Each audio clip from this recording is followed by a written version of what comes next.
Hey class, Prof JC here, and I am really excited about what we're going to talk about today. And my goal is to just try not to meander and kind of walk through everything we're going to talk about today. And my goal is to try to make as much sense as I possibly can, because there's so much here to unpack. I mean, we could talk about this. If we were in an in-person class, we would for sure talk about what we're going to talk about here, and we'd have a great conversation around this topic. And what we're calling this is the descent to humility. The descent to humility. And you've got to forgive me here as I'm recording this. It's pretty late, and I'm actually doing a training right now for Cisco, and we're in the middle of a break, and I'm trying to get all kinds of things done here today. So I thought I would record this while I'm on this break here. So if I mess up my words a little bit, that's probably the reason why. There's a lot going on right here. But this is really important, okay? So I want to come to where he talks about this. Okay, so here we go. I'm on page 13, and it's called the U-curve, okay? He talks a lot about here. It starts where he comes all the way out, and he talks about the humble path here on page 8. Now, I'm in the book called The Road to Character, okay? And so this is an important book for us. I hope you keep with it. But over here on page 13, here's what he talks about. He says the people in this book, and he's talking about a book that he's talking about here. Or I guess he's talking about this book right here. He's actually talking about this book that he wrote, the people he talked about. He says the people in this book led diverse lives. Each one of them exemplifies one of the activities that leads to character. But there is one pattern that recurs. They had to go down to go up. That's where we get the title of our podcast today. They had to descend into the valley of humility to climb to the heights of character. I love that statement right there. They had to descend into the valley of humility to climb to the heights of character. And what that means is that the greater our character is going to be, okay? This is obviously a class about integrity. Most often we've got to go down into humility, right? And we tend to think of humility as one of those virtues that's way up here. But often what happens in order for us to really learn what humility is we have to take a drop. We have to take a dip somewhere along the way. We have to go to places we don't want to go. We have to get fired from jobs. We have to lose a relationship.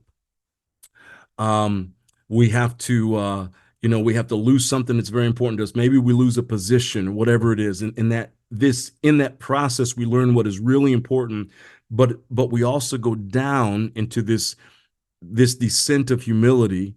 And through that descent into humility, we learn what we really value. We learn what's most important to us. We learn our principles and our values, which then leads us to character. It reminds me of that saying, one of the gentlemen in my class just said it last week. Hard times create strong men. I'm saying strong people. Let's say that hard times create strong people. Strong people create easy times. Easy times create weak people. Weak people create hard times. Hard times create strong people, and the cycle goes on, right? It's almost something like that. Hard times create great people. So in order to gain humility, right, so we can get the character that we want, right, we've got to descend first. We've got to go through something difficult. The road to character, David Brooks says, often involves moments of moral crisis, confrontation, and recovery. When they were in a crucible moment, they suddenly had a greater ability to see their own nature. And that happens oftentimes when we're in the valley of despair, we're in the valley of humility, right? We're going through something tough. It's almost in those places, that's where we begin to see our own nature, what we're made out of, right? Oftentimes they say that when people get money, right, money makes you more of what you are. I think that's true, but I also think that when you go through times of desperation and times of poverty, you really get to see your own nature as well. The everyday self-deceptions and illusions of self-mastery were shattered. They had to humble themselves in self-awareness. This is where humility comes from. It comes from this idea of self-awareness, of really knowing who we are. That's where humility comes from. They had to humble themselves in self-awareness if they had any hope of rising up to be transformed. So humility at its basic form is this idea of self-awareness. It's seeing ourselves for who we are, right? If we're going to live a life of integrity, if we're going to understand, and again, what we've defined as integrity in this class is that you are who you are. You are your complete self. You're not a fraction of yourself. You are your complete self.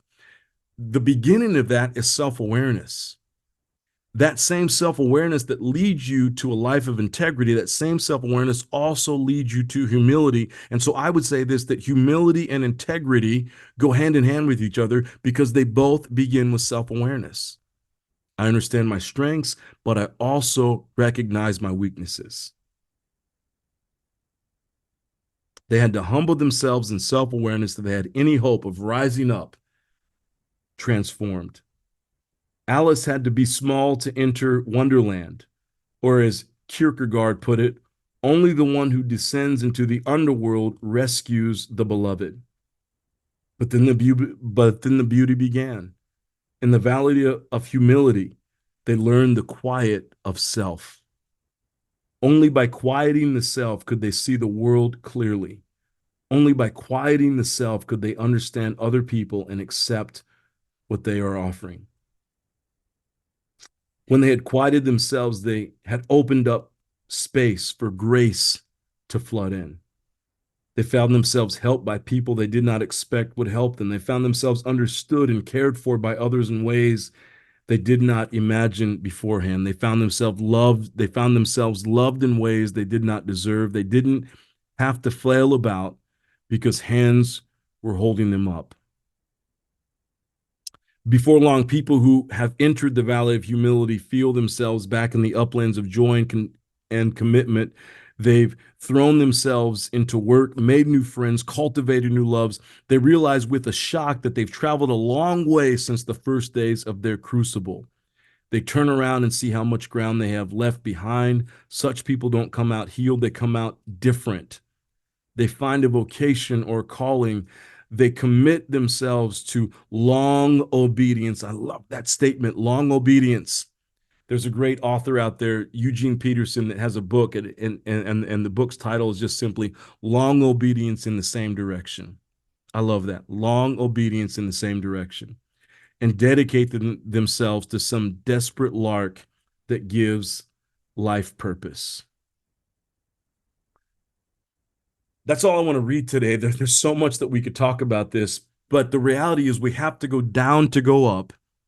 And the descent really is whatever that descent in leads us to self-awareness.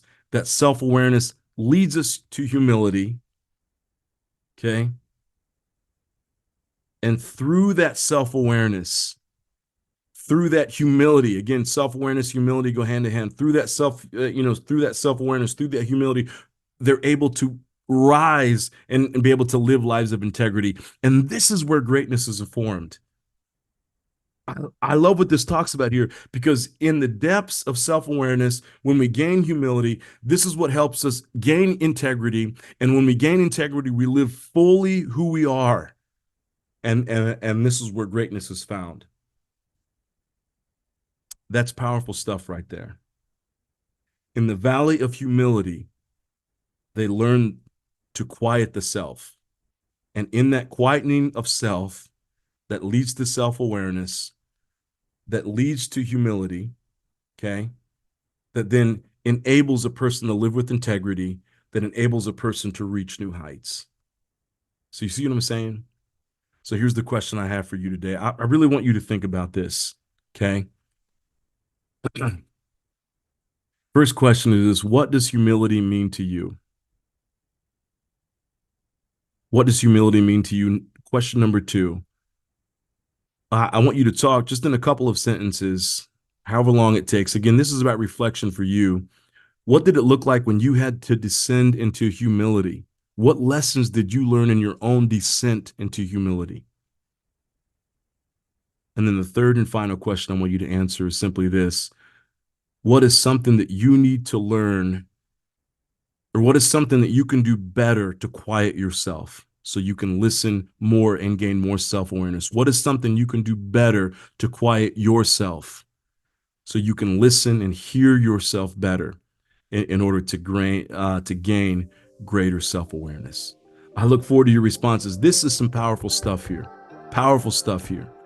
Self-awareness, the descent into self-awareness leads to humility, which leads to integrity. And through that integrity, we're able to go all the way up and become the people that we are meant to become. I look forward to reading your responses. Thanks for listening. I'll see you in the next podcast. Take care.